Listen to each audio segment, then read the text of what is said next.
Hello student, I am Sweta Parmar from St. Thomas School, Surat.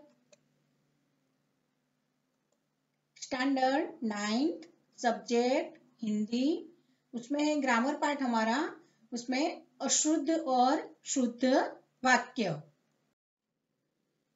विद्यार्थी मित्र, यहाँ पे जो हम शुद्ध और अशुद्ध वाक्य के बारे में जो पढ़ने जा रहे हैं उसमें है कि हम देखते हैं कि एक छोटी सी छोटी मात्रा भी हम भूल जाने पर उस वाक्य का पूरा मीनिंग बदल जाता है। उसमें कई तरह की अशुद्धियां होती है, जिसमें है कि भाई हम देखते हैं कि कोई भी वाक्य बोलने से पहले उसमें हमें ध्यान रखना पड़ता है। उसमें पहला है वर्ण के प्रयोग संबंधी अशुद्धियां, लिंग के प्रयोग के संबंध में अशुद्धियां, वचन के प्रयोग संबंधी अशुद्धियां, सर्वनाम के प्रयोग संबंधी अशुद्धियां, विशेषण के प्रयोग संबंधी अशुद्धियां, क्रिया के प्रयोग संबंधी अशुद्धियां, अव्यय के प्रयोग संबंधी अशुद्धियां, परसर के प्रयोग संबंधी अशुद्धियां, विराम चिन्ह के प्रयोग संबंधी अशुद्धियां, मुहावरे के प्रयोग संबंधी अशुद्धियां, अनुपयुक्त प्रयोग संबंधी अशुद्धियां और विविध अशुद्धियां। ऐसे 12 प्रकार की अशुद्धियां इसमें है। पर यहाँ पे जो हमारा टेक्स्ट बुक है उसमें जो बताया है उसके हिसाब से हम लोग यहाँ पे आज पढ़ेंगे।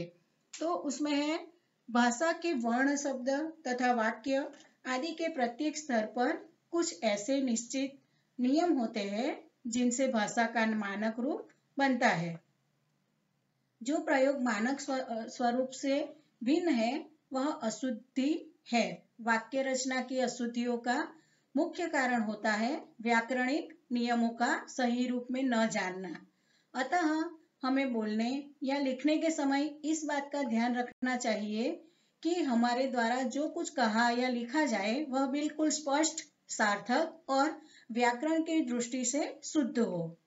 तो यहाँ पे हमें कहा गया है कि भाई हम जो लिखते हैं या बोलते हैं तो वाक्य रचना कब गलत होती है, जब हमारी व्याकरण की जो अशुद्धियां होती है, जैसे व्याकरण के नियम हम सही रूप से नहीं जानते तो उसके लिए हमें यहाँ पे गलती करते हैं और उसी से हमारे वाक्य गलत हो जाते हैं।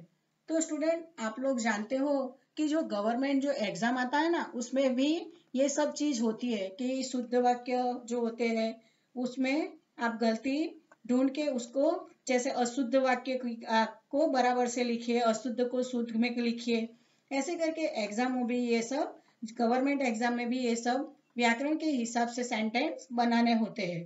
तो ये जो है हमें लगता है कि ये तो कितना इजी है, पर ये भी जानना हम आपके लिए जरूरी है कि यहाँ हम शुद्ध वाक्य के संदर्भ में जानकारी प्राप्त करेंगे। तो यहाँ से हमें बताया है कि हमें शुद्ध वाक्य के संदर्भ में क्या जानकारी प्राप्त होनी चाहिए, कि हमें सब ग्रामर के हिसाब से जो हमारी प्रॉब्लम होती है उसमें क्या क्या हमारी गलती होती है उसे हमें ध्यान में रखकर सेंटेंस वाक्य बनाना चाहिए। पद क्रम संबंधी नियम। तो यहाँ पे हमें नियम बताया गया है कि भाई पद क्रम, क्योंकि वाक्य जो लिखते हैं हम लोग वो पद के हिसाब से होना चाहिए, कि अगर जो शब्द है वो आगे पीछे हो जाएंगे तो उसका पूरा मीनिंग ही बदल जाएगा। तो पहला है पद क्रम संबंधी नियम। वाक्य में प्रयुक्त होने वाले विभिन्न पदों को एक सुनिश्चित क्रम में रखने से वाक्य रचना शुद्ध होती है। हिंदी में पद क्रम संबंधी नियम निम्नलिखित है। तो यहाँ पे फर्स्ट नंबर है, वाक्य में पहले कर्ता, फिर कर्म तथा अंत में क्रिया आती है। उदाहरण के जैसे उदाहरण है जितेंद्र क्रिकेट खेलता है। तो यहाँ पे पहला है कर्ता। कर्ता कौन है? जितेंद्र। फिर वो क्या कर रहा है? कर्म, यानी कि वो क्रिया कर रहा है, तो वो कर्म यानी कि कार्य कर रहा है। तो जैसे वो क्या कर रहा है तो कि क्रिकेट खेलता है, और क्रिया क्या है उसकी? खेलना। तो पहले कर्ता, फिर कर्म, फिर बाद में क्रियापद। इस तरह से वाक्य को लिखा जाता है। सेकंड दिया है यहाँ पे, कर्ता और कर्म को छोड़कर शेष कारक प्रायः जैसे कर्ता और कर्म के बीच स्थित होते हैं। जैसे उदाहरण दिए हैं, माँ अपने पुत्र के लिए खाना बनाती है। तो ब्रैकेट में है संप्रदान, तो नीचे दिया गया है माताजी चाकू से फल काटती है। करण फिर नेक्स्ट है पेड़ से पत्ते गिरते हैं, अपादान। और नेक्स्ट है लड़के मैदान में क्रिकेट खेलते हैं, तो कि अधिकरण। ऐसे यहाँ पे ये वाक्य है। कुछ स्थल पर ये कारक कर्म के बाद भी है प्रयुक्त होता जाता है। और जैसे प्रियदा ने मनमोहन को सिर से पैर तक देखा, तो यहाँ पे ऐसे वाक्य बनाए गए हैं। फिर थर्ड है प्रश्नवाचक पद प्रश्न के विषय से ठीक पहले प्रयुक्त होता है। जैसे यहाँ पे उदाहरण देकर यहाँ पे समझाया गया है कि अपराधी का पता चला। नेक्स्ट है क्यों यह सम्राट अशोक की राजमुद्रा है। नेक्स्ट है आपको न्याय का अवसर देना चाहता हूँ, आप तैयार है। तो ये प्रश्न से हमें उदाहरण समझाया है। नेक्स्ट 4 नंबर पे है क्रिया विशेषण सदैव क्रिया के पूर्व आते हैं। कि भाई जो क्रिया होती है हमारी वो कैसे आती है, पूर्व। यानी जो लड़का है, यहाँ पे उदाहरण दिए हैं हमें कि उदाहरण के हिसाब से मोहन धीरे धीरे चल रहा है, तो क्रिया से पहले आता है वो क्रिया विशेषण कहते हैं। जैसे कि कौन धीरे धीरे चल रहा है, तो कि मोहन धीरे धीरे चल रहा है। नेक्स्ट है श्याम तेजी से दौड़ रहा था, तो यहाँ पे श्याम जो है वो कैसे दौड़ रहा है, तो कि भाई तेजी से दौड़ रहा था। 5 नंबर पे है वाक्य के विभिन्न पदों के बीच तर्क संगति होनी चाहिए। जैसे उदाहरण दिए हैं छात्रों ने गुरुजी को एक फूलों की माला पहनाई, ये अशुद्ध वाक्य है। और शुद्ध कैसे होगा, तो कि छात्रों ने गुरुजी को फूलों की एक माला पहनाई, तो ये शुद्ध वाक्य है। इसमें गलती क्या है कि भाई छात्रों ने गुरुजी को एक फूलों की माला पहनाई, और यहाँ पे शुद्ध वाक्य क्या हो गया, छात्रों ने गुरुजी को फूलों की एक माला पहनाई, तो ये शुद्ध वाक्य हो गया। यहाँ पे सेकंड वाक्य है, पहला है अशुद्ध वाक्य, यहाँ शुद्ध गाय का दूध मिलता है, तो उसका शुद्ध वाक्य होता है गाय का शुद्ध दूध यहाँ मिलता है, तो ये उसका सही वाक्य हो गया। 6 नंबर पे है न या नहीं का नकारात्मक अर्थ में प्रयोग किया क्रिया से पहले होता है, तो कि उदाहरण दिए हैं शिक्षक महोदय घर पर नहीं मिलेंगे। दूसरा है शिष्य क्षमा नहीं मांगेगा, तो यहाँ पे बोला गया है कि भाई न या नहीं का नकारात्मक अर्थ में प्रयोग क्रिया से पहले होता है। 7 नंबर पे है आग्रह के लिए न अव्यय का प्रयोग वाक्य के अंत में होता है। उदाहरण है चलोगे ना, और सेकंड है तुम भी जाओ ना, तो ये न अव्यय का यहाँ पर प्रयोग किया है। अन्याय संबंधी नियम, यहाँ पे सेकंड नियम जो है वो है अन्याय संबंधी। अन्याय अर्थात मेल या अनुरूपता, वाक्यों के पदों की क्रिया या उसके लिंग, वचन, काल और पुरुष के अनुरूप होना अव्यय कहलाता है। कि भाई लिंग, वचन, काल और पुरुष के हमें वो सब पता होता है। अव्यय संबंधी नियम निम्नलिखित है।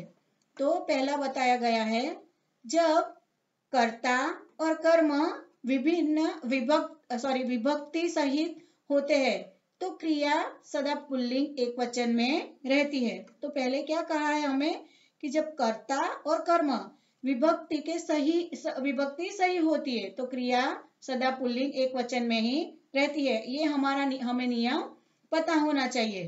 तो देखो गलत वाक्य क्या है, माँ ने लड़की को बुलाई, और सही वाक्य क्या हो जाएगा, माँ ने लड़की को बुलाया। बराबर। तो ये वाक्य कैसा है, जैसे उसको हमने देखा कि पुल्लिंग एक वचन में रहती है, तो बुलाया बुलाई नहीं आएगा, वो चाहे एक ही लड़की क्यों ना हो पर फिर भी क्या हो जाएगा, बुलाया। यहाँ पे सेकंड में है क्या आपने मीना को पहचानी, तो पहचानी एक वचन है, पर वैसे वाक्य नहीं आएगा क्योंकि पुल्लिंग एक वचन में क्रिया रहती है। तो यहाँ पे है, क्या आपने मीना को पहचाना।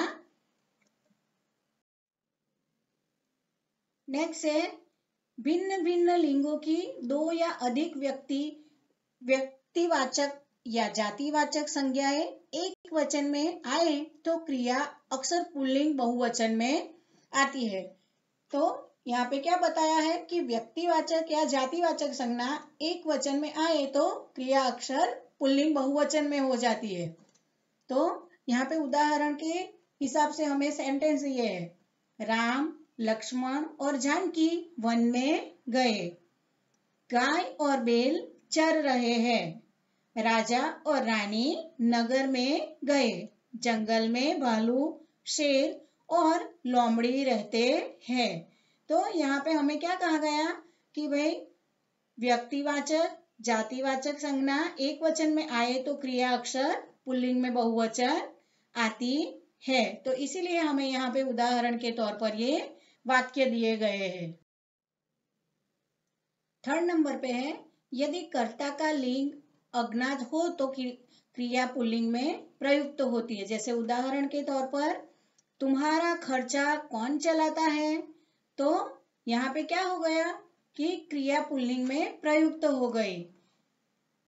4 नंबर पे है, आदरार्थ एक वचन कर्ता के लिए क्रिया बहुवचन में प्रयुक्त होती है। तो यहाँ पे उदाहरण दिया है, गांधी जी महान नेता थे। तो आदरार्थ यानी कि हम किसी को आदर से जो सम्मान से हम जो बुलाते हैं तो उनका सेंटेंस कैसे लिखा जाता है उसके बारे में हमें बताया है।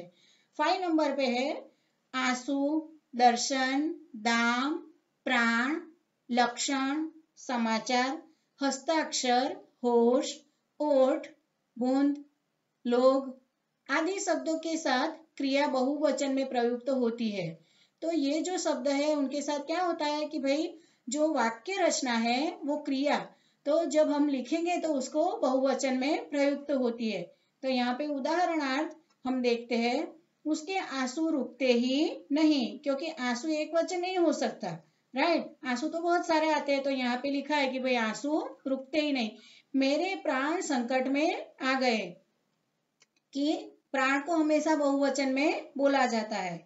विवाह के अशुभ समाचार मिले, लोग तो बात बनाते रहते हैं। प्रत्येक, हर एक, एक एक आदि शब्दों के साथ आने वाले संज्ञा शब्दों का प्रयोग एक वचन में होता है। उदाहरणार्थ गलत और सही दोनों वाक्य है यहाँ पर। क्लास में प्रत्येक लड़के उत्तीर्ण होंगे, तो यहाँ पे अंडरलाइन किए गए हैं, देखो। तो क्लास में प्रत्येक लड़का उत्तीर्ण होगा, कि पहला सेंटेंस गलत सेंटेंस में क्या आया, लड़के उत्तीर्ण होंगे, पर यहाँ पे क्लास में प्रत्येक लड़का उत्तीर्ण होगा। नेक्स्ट है, हर एक मजदूर अफसर से मिले, तो सही वाक्य है, हर एक मजदूर अफसर से मिले।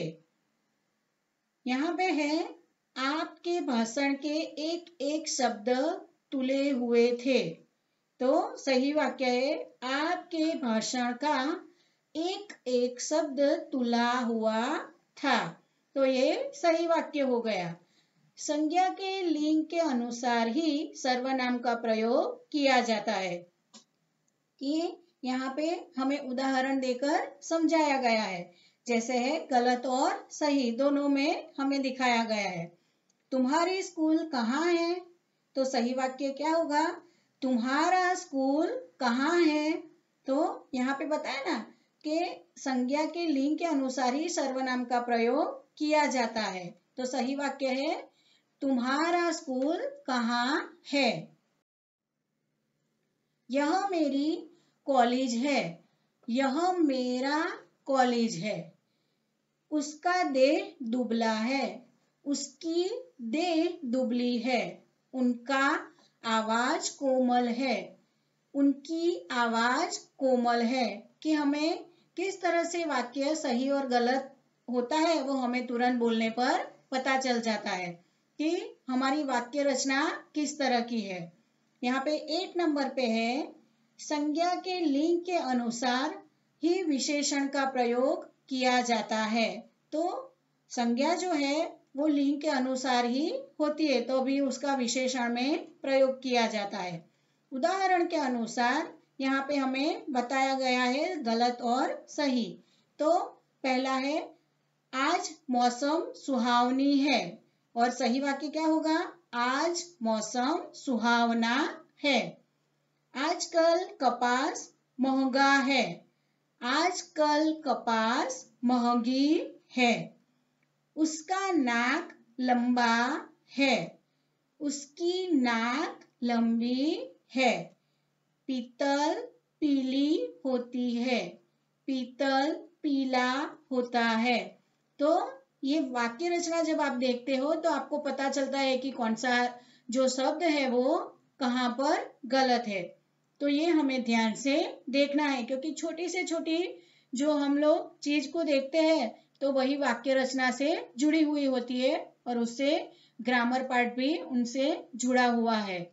संज्ञा, लिंग, सर्वनाम, विशेषण, ये सब उस वाक्य में उसका उपयोग होता है।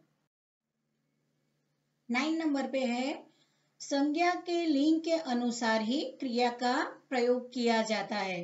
तो यहाँ पे हमें बताया गया है उदाहरण देकर गलत और सही दोनों वाक्यों में। मेरी आम सड़ी हुई है, यहाँ पे है सही वाक्य, मेरा आम सड़ा हुआ है। तुमने झूठ क्यों बोली, तुमने झूठ क्यों बोला। गलत वाक्य है, आत्मा नहीं मरता, और सही क्या होगा, आत्मा नहीं मरती। बर्फ 1 रुपये किलो बिकता है, बर्फ 1 रुपये किलो बिकती है। तो लिंग और संज्ञा के हिसाब से यहाँ पे हमें सही और गलत का प्रयोग दिखाया है। 10 नंबर पे है, संज्ञा के लिंग के अनुसार ही संबंध, विभक्ति, का, की का प्रयोग किया जाता है। जैसे सही और गलत दोनों वाक्यों में देखिए उदाहरण हमें दिया गया है। यहाँ पे है, परमात्मा का महिमा अपार है। सही वाक्य है, परमात्मा की महिमा अपार है। बम्बई की बाजार अच्छी है, बम्बई का बाजार अच्छा है। उसमें मुकाबला करने का सामर्थ्य नहीं है, उसमें मुकाबला करने की सामर्थ्य नहीं है। मुझे केवड़े की शरबत पसंद है, मुझे केवड़े का शरबत पसंद है।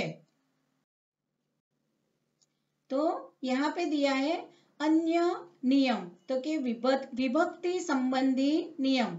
तो विभक्ति में क्या क्या नियम आते हैं, विभक्ति लगाने पर यह, ये, वह, वे, कौन, जो, कोई सर्वनाम के रूप बदल जाते हैं। जैसे विभक्ति रहित रूप, जैसे विभक्ति रहित रूप कैसे है और विभक्ति लगाने पर रूप कैसे है, तो देखते हैं हम लोग। यह इस, विभक्ति लगी तो यह का इस हो गया। ये इन, वह उस, वे उन, कौन किस और किन, जो जिस और जिन, कोई किस और किन। तो ये जो विभक्ति जब हम सेंटेंस लिखते हैं तो हमें पता चलता है कि कौन से सेंटेंस में हमें कौन सी विभक्ति लगाना है और कौन सी नहीं। तो यहाँ पे हमें उदाहरण दिए हैं गलत और सही वाक्य देकर। तो देखो गलत वाक्य में है, यह घर में कौन रहता है। तो ये विभक्ति के बगैर है, और विभक्ति लगाने पर सही वाक्य क्या हो गया, इस घर में कौन रहता है। ये लोगों में एकता नहीं है। तो ये लोग क्या हो जाएगा, वाक्य हमें बराबर नहीं लगेगा, पर जब हम विभक्ति लगाते हैं तो इन लोगों में एकता नहीं है, तो अब हमें सही लगेगा कि हाँ ये सेंटेंस हम सही से बोला भी जाता है, लिखा भी जाता है और पढ़ा भी जाता है। तो यहाँ पे नेक्स्ट है वह आदमी को दौलत का घमंड है। उस आदमी को दौलत का घमंड है। वे लोगों को अनाज चाहिए। उन लोगों को अनाज चाहिए। आप कौन को बुलाते हैं? आप किसको बुलाते हैं? ये थैलियाँ कौन की है? ये थैलियाँ किनकी है? जो को पुकारूं वही आवे। जिसको पुकारूं वही आवे। जो लड़कों को जाना हो वे तैयार हो जाए। तो जिन लड़कों को जाना हो वे तैयार हो जाए। कोई का पेन यहाँ रह गया। किसी का पेन यहाँ रह गया। तो जब हम पढ़ते हैं या लिखते हैं तब हमें वाक्य रचना तुरंत समझ में आ जाती है कि कौन सा वाक्य सही है और कौन सा वाक्य गलत। तो इससे हमें सही और गलत का पता चलता है कि भाई प्रत्यय लगाने से और प्रत्यय न लगाने से वाक्य रचना हमारी कैसी लगती है। तो इससे हमें सही वाक्य रचना का पता चलता है। उसमें है संज्ञा में प्रत्यय अलग से और सर्वनाम में प्रत्यय साथ में लिखा जाता है। ग है पुरुषवाचक सर्वनाम के बाद उसी व्यक्ति का यदि फिर से निर्देश करना हो तो अपना, अपनी, अपने आदि सर्वनामों का प्रयोग करना चाहिए। तो यहाँ पे हमें सूचना दी गई है कि प्रत्यय लगाने से और सर्वनाम में प्रत्यय साथ में लिखा जाता है। संज्ञा में प्रत्यय अलग से और सर्वनाम में प्रत्यय साथ में। फिर नेक्स्ट दिया है पुरुषवाचक सर्वनाम के बाद उसी व्यक्ति का यदि फिर से निर्देश करना हो तो हमें क्या करना है? अपना, अपनी, अपने, ऐसे हमें आदि सर्वनामों का प्रयोग करना चाहिए। यहाँ पे है उदाहरण गलत और सही देकर। तो गलत वाक्य में देखो, मैं मेरा काम करता हूँ। सही वाक्य में है मैं अपना काम करता हूँ। वे उनकी धुन में मस्त है। वे अपनी धुन में मस्त है। तुम तुम्हारे घर जाओ। तो यहाँ पे है तुम अपने घर जाओ। तो सेकंड नंबर में है शब्दों का उचित प्रयोग, कि हमें शब्दों का कैसे सेंटेंस बनाने के समय में उचित प्रयोग करना है। शब्द के अर्थ के संबंध में शब्द का वाक्य में प्रयोग करना आवश्यक है। जैसे हमें अपने माता पिता की शुश्रूषा करनी चाहिए। शुश्रूषा यहाँ पे गलत शब्द है। तो यहाँ पे हमें सही वाक्य में बताया है हमें अपने माता की सेवा करनी चाहिए।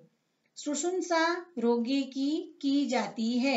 माता पिता एवं श्रेष्ठ जनों के लिए सेवा शब्द का प्रयोग होना चाहिए कि भाई हमें अपने माता पिता की सेवा करनी चाहिए। और अगर हॉस्पिटल में कोई है, हम दूसरों की जब सेवा करते हैं, जैसे डॉक्टर मरीजों की सेवा करते तब शुश्रूषा शब्द का उपयोग होता है। इसलिए हमें अपने माता पिता के लिए सही शब्द क्या हो गया? सेवा।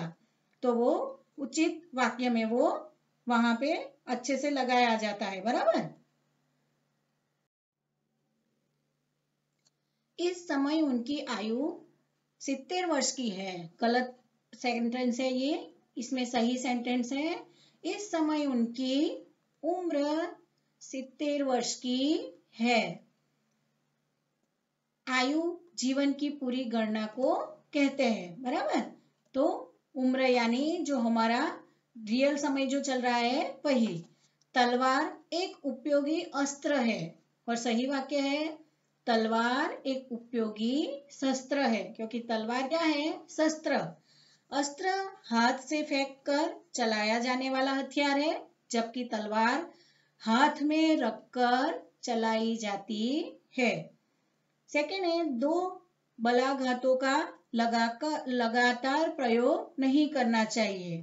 तो जैसे यहाँ पे हमें दिया गया है इसे बावजूद भी इस आता जाता रहा। गलत सेंटेंस है ये। और सही सेंटेंस में बताए इसके बावजूद वह आता जाता रहा। तो ये सही सेंटेंस हो गया। थर्ड नंबर पे है शब्द का निरर्थक प्रयोग नहीं करना चाहिए। जैसे एक ही भाव को 2 बार कहने से वाक्य अशुद्ध हो जाता है। तो यहाँ पे उदाहरण दिए हैं हमें, मात्र केवल छात्रों के लिए ही है, तो ये अशुद्ध वाक्य। तो केवल छात्रों के लिए अथवा तो मात्र छात्रों के लिए, तो ये शुद्ध वाक्य हो जाएगा। सेकंड है आपका भवदीय। तो यहाँ पे क्या आएगा सही वाक्य, आपका अथवा तो भवदीय। तो ये जो है भवदीय में सब कुछ आ जाता है। तो मुहावरे का गलत रूप से प्रयोग करने पर वाक्य अशुद्ध हो जाता है। जैसे उदाहरण के साथ देखते हैं, नंबर 1 पे है उसके मुंह से फूल गिरते हैं। ऐसे ये अशुद्ध मुहावरा है। और शुद्ध में क्या आएगा, उसके मुंह से फूल मुंह से फूल झड़ते हैं, ये शुद्ध मुहावरा हो गया। सेकेंड है सर्व को दूध खिलाकर अच्छा काम नहीं कर रहे। सही मुहावरा है सर्व को दूध पिलाकर अच्छा काम नहीं कर रहे हैं। अपने नाम के साथ श्री शब्द को छोड़कर वाक्य लिखना चाहिए। जैसे उदाहरण के साथ है, तो मेरा नाम श्री महेश भाई है। तो ये गलत वाक्य है, पर जैसे सही वाक्य क्या हो जाएगा, मेरा नाम महेश भाई है।